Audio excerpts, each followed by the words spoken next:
Futebol Jovem Pan.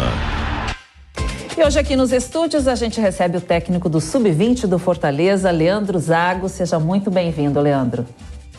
A gente também tem o Zé Manuel de Barros, que vai ajudar a gente aqui nessa entrevista.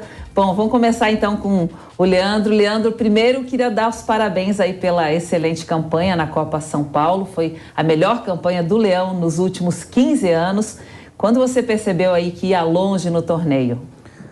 Bom dia, Cláudia. Bom dia, Zé. É um prazer estar aqui com vocês. Bom, eu cheguei no início de dezembro no Fortaleza, né, pra gente dar continuidade a um trabalho que vem sendo feito ali de reestruturação de categorias de base, né? O Fortaleza, ele deu um salto, muito grande na equipe principal, tá chegando aí na sua segunda disputa de Libertadores, de Campeonato Brasileiro, chegando em alto nível.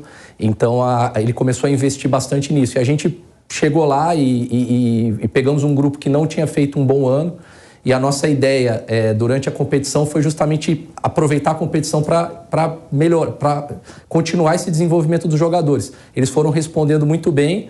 Por um lado, foi surpreendente, a gente viu muito potencial no grupo e eles conseguiram, ali, depois de um início ainda um pouco travado, a gente conseguiu depois ter sequência ali na competição melhor, e nos mata-matas a gente começou a ir muito bem e os jogadores foram ganhando confiança até o jogo contra o Santos, ali onde a gente acabou saindo nas quartas. Zé? Bom, Cláudia, o Leandro Zago é aquele profissional, a gente costuma chamar todo treinador de professor, né? Mas tem professor e professor. O Leandro Zago, ele é professor mesmo, né? Professor de informação de treinador. Tem uma experiência vasta em categorias de base, mas trabalhou também como treinador em equipes profissionais. Trabalhou, a gente costuma citar os grandes, mas em grandes escolas de base, em equipes menores do Brasil, que não são tão conhecidas no profissional, mas foi treinador do Palmeiras nas categorias de base, do Corinthians, do Atlético Mineiro, seleção brasileira, passagens na seleção brasileira também de base. Esse é professor mesmo. A gente vê o Fortaleza crescendo ano a ano, né? Disputando Libertadores, competindo lá em cima no Campeonato Brasileiro. Enfim, a presença dele no Fortaleza, e é a pergunta que eu faço ao Leandro Zago, é uma indicação de que o Fortaleza entra para valer também, como fizeram outras equipes. A que tem mais visibilidade hoje é o Palmeiras, que fez uma transformação e você passou por lá. Vamos ver um Fortaleza também brigando lá em cima e trabalhando forte nessa formação de jogadores também, Zago? Então, Zé, bem nessa linha, né, a gente acabou indo para a Copa São Paulo com uma estrutura muito boa, oferecida, todo o suporte, né, um grupo grande de profissionais, porque justamente Fortaleza tem mudado muito essa visão sobre o papel da base dentro dessa reestruturação. Hoje o que tem vencido no Brasil não são só equipes bem montadas, são projetos de futebol, como tem o Flamengo, como tem o Palmeiras, e o Fortaleza, né, dentro das possibilidades dele, tá tentando melhorar ainda esse projeto de futebol e passa por esse desenvolvimento da base. A minha chegada lá tem relação com isso. Eu acreditei muito no projeto porque foi me mostrado, né, pelo Agnello, que é o executivo hoje. Já tinha trabalhado com ele no Corinthians, né, veio o convite por ele justamente também por isso. E justamente por tudo isso que o Fortaleza vem fazendo, eu consigo lá desenvolver coisas, né, que você necessita de estrutura física, de pessoas competentes, de materiais, de bons campos, e tudo isso hoje o Fortaleza oferece pra gente poder fazer um trabalho. Eu ainda fiquei pouco tempo lá, fiquei só um mês lá, antes de vir para São Paulo na competição, mas já deu para ver que tudo tá correndo muito alinhado ali dentro do centro de treinamento. Você chegou bem pouco tempo, né? Como é que foi essa preparação, a formação e a escolha dos atletas, Leandro? Então, Cláudia, quando eu cheguei, na verdade, a Copa São Paulo ela tem uma inscrição já bem prévia, né? Então, quando eu cheguei, já tava montada a lista, né, com os 30 jogadores que viriam. Eu só fiz a seleção daqueles que iriam viajar. Nós viajamos com 23 e incorporamos mais um depois aqui em São Paulo, que era um atleta aqui de São Paulo, inclusive. Então, eu só fiz essa seleção. Então, assim, as escolhas para mim, nesse sentido, elas foram muito pelo perfil. Eu acabei tendo que mudar algumas coisas na forma como eles vinham jogando para tentar adequar o perfil. Eu penso muito na cultura do clube, né? Eu acho que a cultura do clube, aquilo que a torcida espera do jogador, é muito importante na seleção dos talentos, porque como que um atleta vai vencer no Fortaleza se ele não incorporar aquilo que é jogar na equipe principal do Fortaleza? Então, dentro de tudo isso, a gente faz essa seleção pensando em jogadores competitivos, com grande intensidade, que tenham muita energia para jogar, porque imagine o Castelão lotado, né? Eu tenho que tentar projetar isso já dentro da formação. Então, não são só os conteúdos técnicos, táticos, a gente tem que pensar muito nesse perfil e as escolhas elas são muito pensadas nesse sentido e a nossa ideia como forma de jogar e como escolha de atleta na competição, ela foi muito em cima disso, da cultura do clube. Zé? Ô, Zago, eu estava dando uma olhadinha aqui nos seus diversos trabalhos em categorias de base. Você trabalhou na revelação de grandes nomes que vestiram camisa de grandes clubes brasileiros. Muitos estão na Europa, muitos na seleção brasileira. Enfim, o que você lembra assim de destaque de jogadores que passaram pela sua mão antes de aparecerem para o mundo?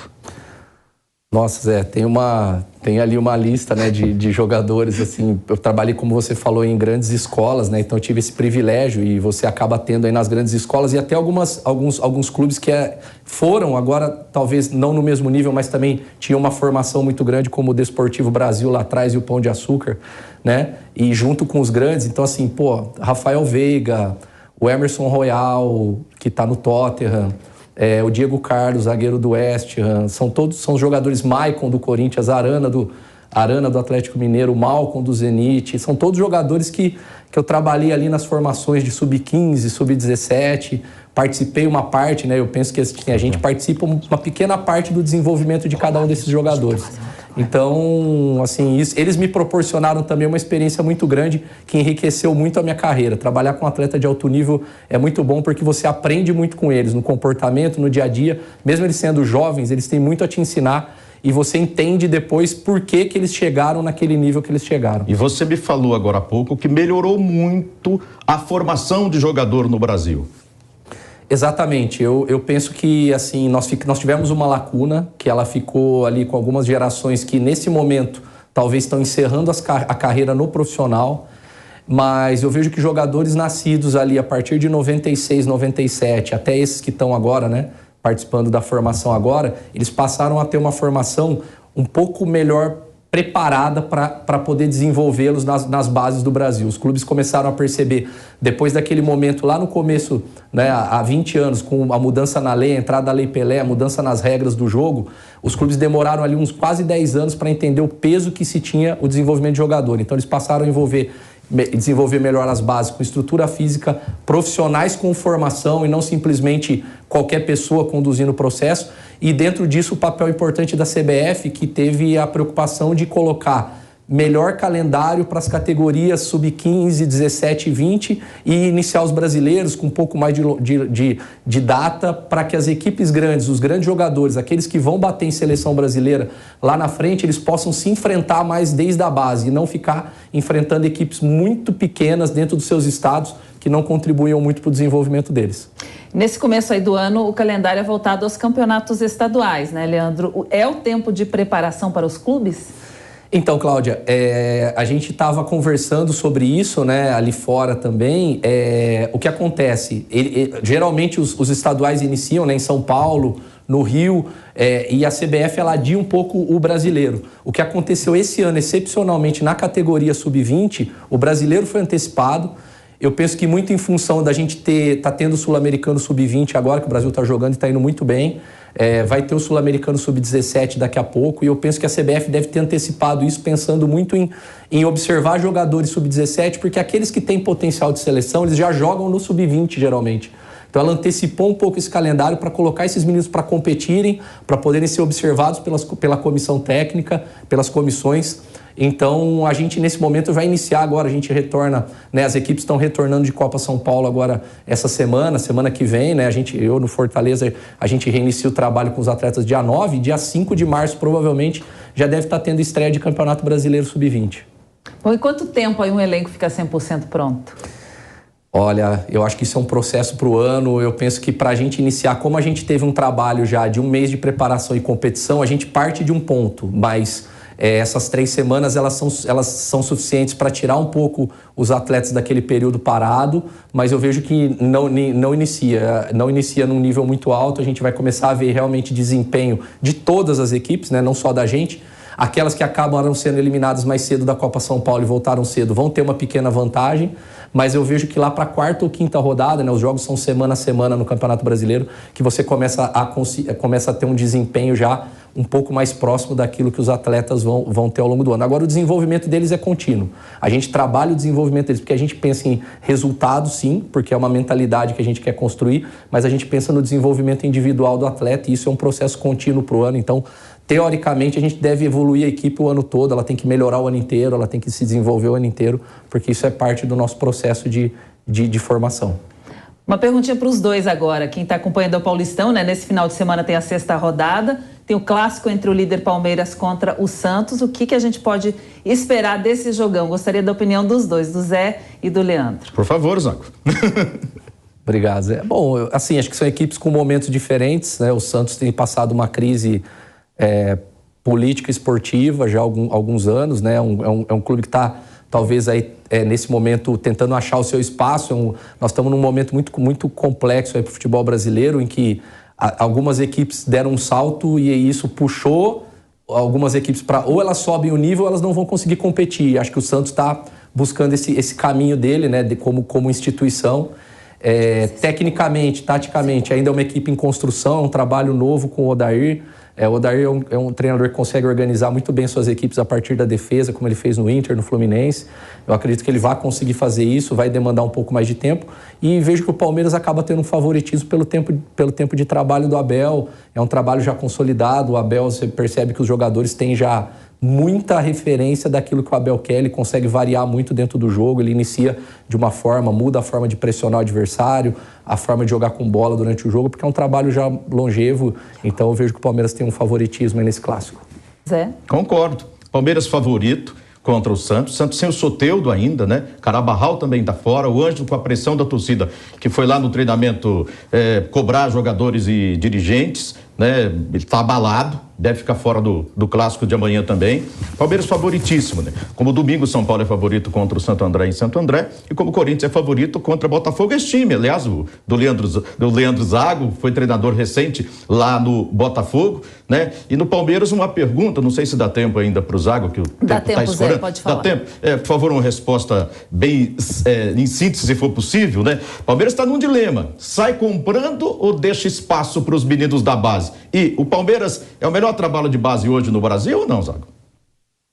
Olha, Zé, eu passei por lá, eu vi essa semente começar a ser plantada pelo João Paulo. Eu fui talvez uma das primeiras contratações do João Paulo quando ele chegou no Palmeiras, né, para trabalhar na categoria sub-20 como auxiliar na época. Então eu peguei o primeiro ano, eu vi toda a transição que ele fez. E, assim, admirável o que ele fez, tem todos os méritos, ele contratou profissionais muito competentes, capta muito bem os jogadores. E eu penso que o Palmeiras deve olhar para esses jogadores, porque ele tem muito jogador de alto nível com passagem por seleção, antes de trazer outros jogadores. Eu sei que tem uma cobrança interna, mas ele tem muitos jogadores talentosos dentro do seu trabalho e acho que vale a pena um tempo para esses meninos poderem mostrar no profissional o que eles já mostraram na base. Bom, são 7 times aí em busca do sonho do título mundial e queria saber o que esperar desse time do Flamengo. Zé e Zago, a gente pode esperar uma final entre Flamengo e Real Madrid? Temos 1 minuto apenas. Eu acho que agora são 6, né? Tivemos um jogo ontem, o Auckland City já está eliminado. A expectativa é que Flamengo e Real estejam na final. Mas nos últimos tempos, né, Zago, o desafio do brasileiro é chegar a essa final. Será que o Flamengo chega? Bom, eu vi que o Vitor Pereira no último jogo, ele resgatou um pouco do que o Dorival estava fazendo, né? De jogar com o losango no meio, pressionando alto ali no 4-1-3-2. Acho que ele está tentando resgatar alguns comportamentos. Acho que o Flamengo vai ser bem competitivo para a semifinal, jogo duro contra o Real, mas pela forma de jogar do Ancelotti, normalmente um time que defende mais e joga em velocidade, eu acho que vai ser um jogo que vai acabar sendo equilibrado. Muito bem, a gente conversou com o técnico do Sub-20 do Fortaleza, Leandro Zago. Obrigada, Leandro, pela sua entrevista. Um bom dia para você, ótimo fim de semana. Bom dia, um grande prazer estar com vocês aqui. Zé também. Zé, alguma dica aí do fim de semana pra gente? Bom, amanhã transmissão aqui na PAN do clássico entre Palmeiras e Santos, vai ser 18h30 e vai ser no Morumbi, um palco diferente. No domingo, 4 da tarde, lá em Santo André, o jogo do São Paulo, transmissão na PAN. E depois, Corinthians e Botafogo, corintiano animado depois da vitória no clássico contra o São Paulo na última rodada. Fim de semana divertido, então. Obrigada, Zé, pela sua parceria, pela sua participação. Bom dia, bom fim de semana também. Bom dia.